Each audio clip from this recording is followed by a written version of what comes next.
Ladies and gentlemen, it is indeed an absolute delight to be here this evening.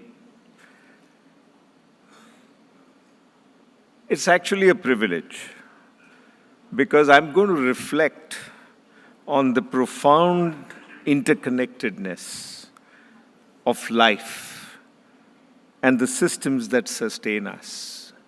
We've heard so much about ESG and sustainability today, and it just fills me with deep pleasure and actually gratitude that over the past 3 years, the conversation has shifted so decisively towards sustainability. The topic of integrated thinking, particularly through the lens of 6 capitals, natural, physical, reputational, human, innovation, and financial capitals, makes us rethink our roles as custodians of this planet and about our shared future. As I speak to you, I begin with the truth that lies at the heart of every thinking society: nature first. Without a thriving natural world, every other form of capital crumbles like a house of cards.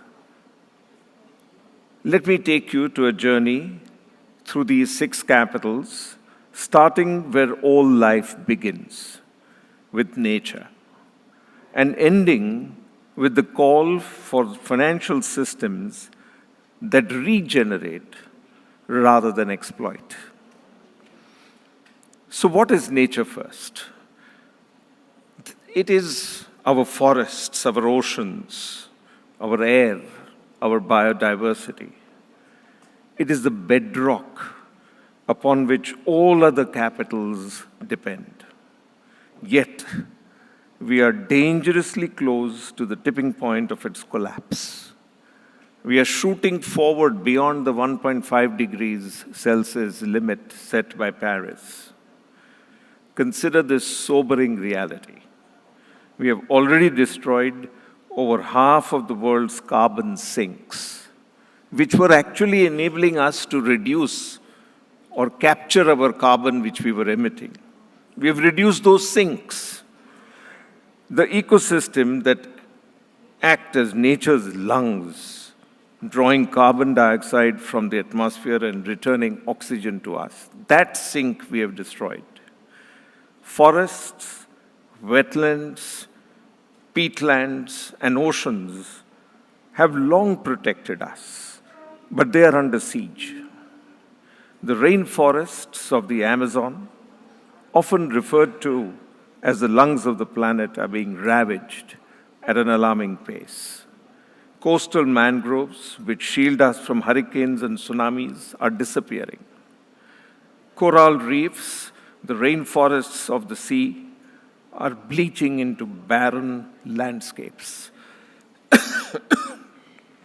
We must ask ourselves, can we recreate what we have destroyed? Fortunately for us, the answer is yes, but only if we act today and now. Regenerating carbon sinks is not just a moral imperative, it is a survival strategy.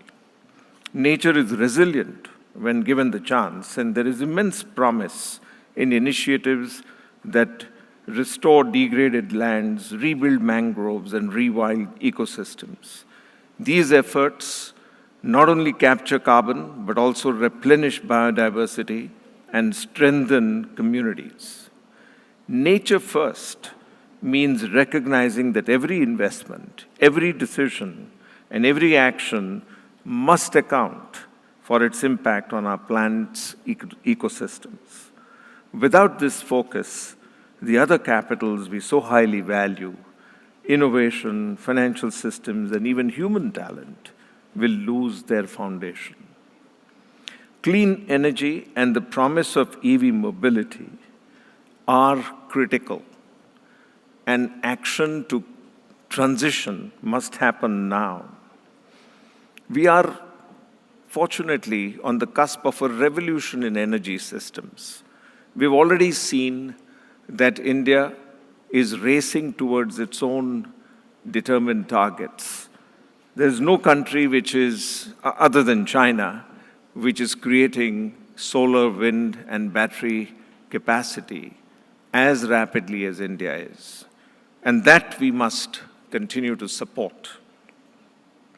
What we need to do is then transition to hydrogen and finally to fusion, because that's where the true promise of not hurting our planet will be fulfilled. It's not simply about swapping from one source to another of energy. It is about redesigning our infrastructure to be in harmony with nature. Imagine cities powered by microgrids of solar and wind energy, with rooftops covered in greenery and buildings that generate more energy than they consume. Imagine rural communities using decentralized renewable energy to electrify homes and drive local economies. EVs represent another pillar of this vision. I think one of the small things that we can do today is to pledge that the next vehicle that we buy will be an EV vehicle. The shift to EV is not just about reducing emissions. It is about rethinking transportation. If you think about it, what will ultimately reduce the footprint is going to be not just EV, but also autonomy. And we've seen what impacts Waymo can have on simply the psyche of human beings. Those who have sat in a Waymo come back and talk gloriously about it. It can actually reduce the need for vehicles to 1/6 of the vehicles that today we are using. Just imagine the release of all sorts of natural capital if we are able to actually transition. Also think of the risk, which is something that the panel beautifully talked about. The risk of climate inaction is a non-insurable world. Imagine that insurance companies will refuse to give insurance for your home. It's not a speculation, it's a reality. As the risks that are going to impinge on your homes rise, the premiums can go to such an extent that the insurance companies will shy away from writing the policy at all.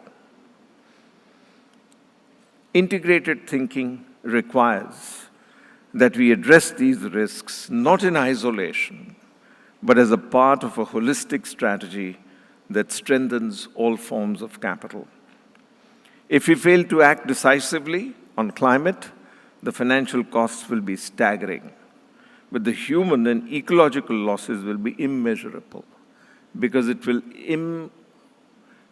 imperceptibly lead to people thinking about migrating out of habitats which they simply can't live in.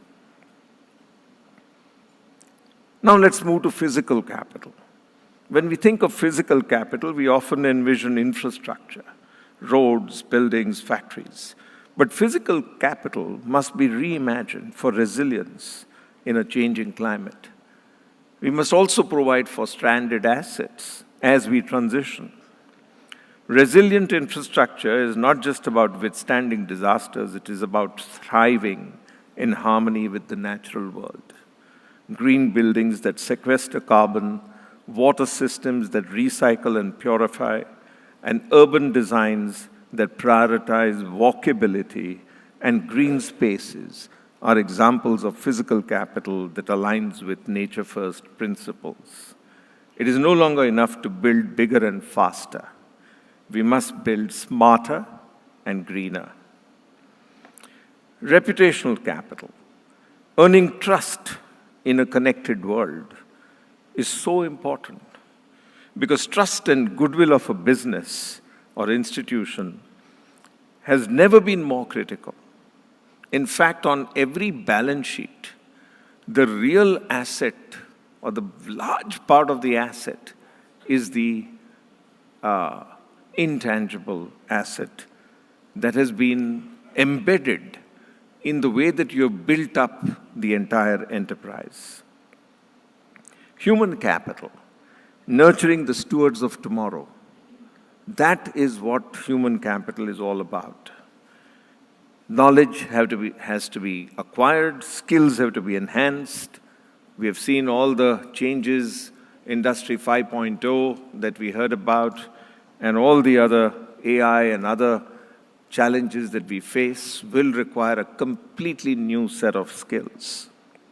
Therefore, we must invest in education and in systems that will, on a one-on-one basis, provide for the acquisition of the knowledge and learning that is needed to face the new challenges that we are throwing up and creating. It's quite obvious to me that our hope is the youth of today. And they are demanding action, innovative solutions, and they want to hold us accountable. We must support them with the tools and opportunities to enable them to lead. At the same time, we must ensure that workers in transitioning industries are not left behind. Because ultimately, what are we doing all this for? We are doing this so that all of us can live in harmony, nobody left behind. Innovation capital, we've heard so much about, but I will not belabor innovation. I think it is so critical, and it is so deficient in India.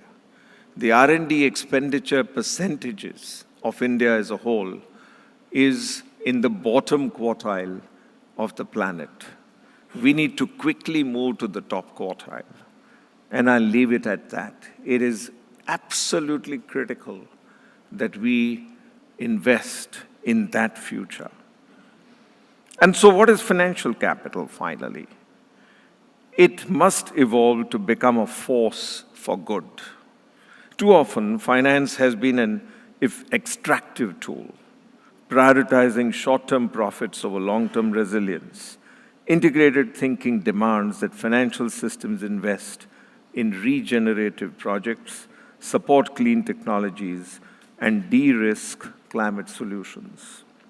Impact investing, green bonds, and carbon markets, which COP29 is hoping to deliver to us, are promising pathways, but they must be scaled and made accessible to all. Financial capital must flow not just to the innovators of Silicon Valley, but to the farmers in Kenya, the coastal communities in Indonesia, and the rewilding projects in the Amazon. So from me, this is a call to action, from thinking to doing. I would like you all in this room to put nature first, to value every form of capital, and to act with the urgency and humility that this moment demands. Each of us has a role to play in this transformation, and all of us must play this role, because nature has always been our greatest teacher. It shows us that resilience is possible, that life finds a way when given a chance. If we listen to her lessons and align our actions with her rhythms, there is hope. Hope for a future where all of us, with all the 6 capitals, can thrive and really get to the next level that we as humanity collectively must reach. Thank you.